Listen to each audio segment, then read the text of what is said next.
pa kayang maniniwala? Ugali mo na talagang manira.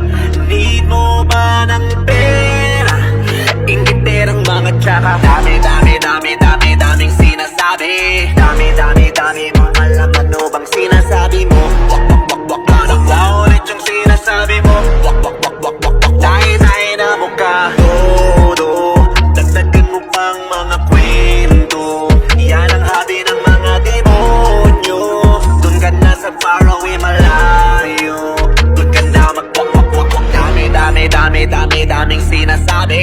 Dami mong alam, ano bang sinasabi mo? Wak ano ba ulit yung sinasabi mo? Wak